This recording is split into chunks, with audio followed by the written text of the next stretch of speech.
Okay, so in this video, we shall continue from the previous, and we should be talking about databases on Lightsail.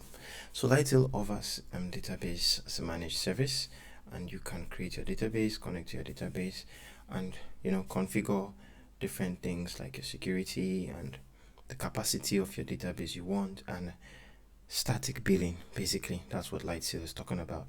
You're not going to be overcharged than what you are told that you should be charged in a month, and you can plan budgets with that.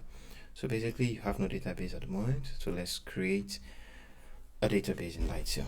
So basically, Lightsail supports two major type of database engines, MySQL and Postgres.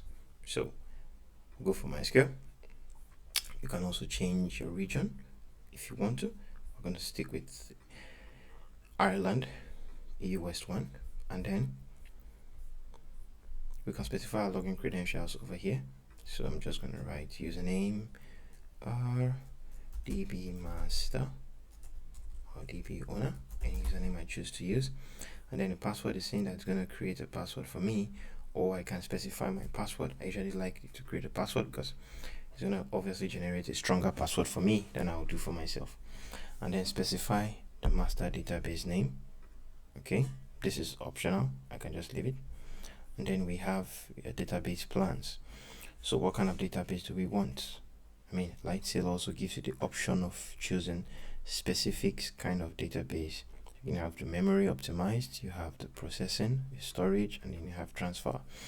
Okay, so different prices per month. Sorry, these are the sortings, not the optimizations. These are the different sortings for the databases that exist. So you can see that you have from $15 a month to $115 a month.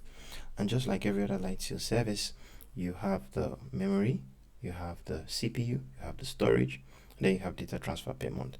So these are the static prices for each of the different options of plans you can go for.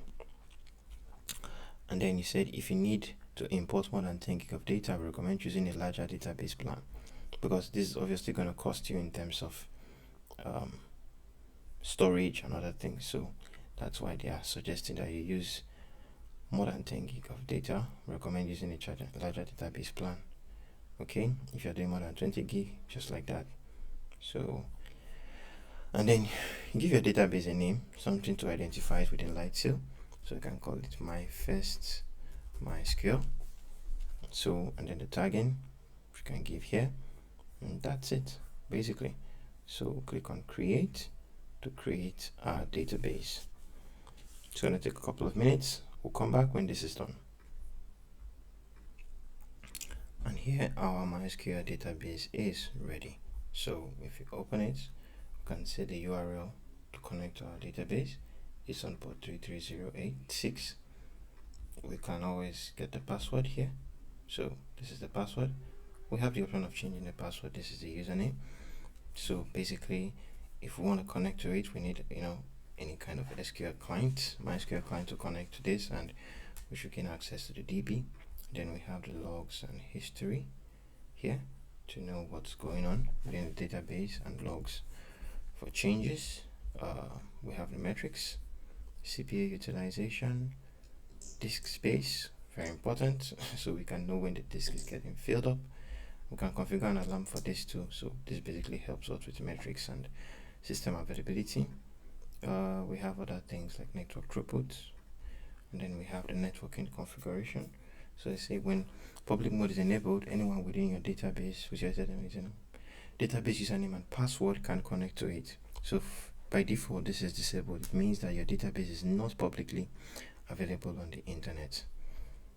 So I said when the mode is disabled, only your Lightsail resources in the same region as your database can connect to it. So it's advisable for your network security to be disabled, public mode to be disabled, to avoid people from trying to connect or trying to perform different kind of attacks on your database.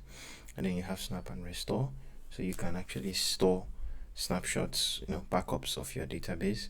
Then you have tags, and then you have the option to delete when you want to. Thank you, and see you in the next lesson.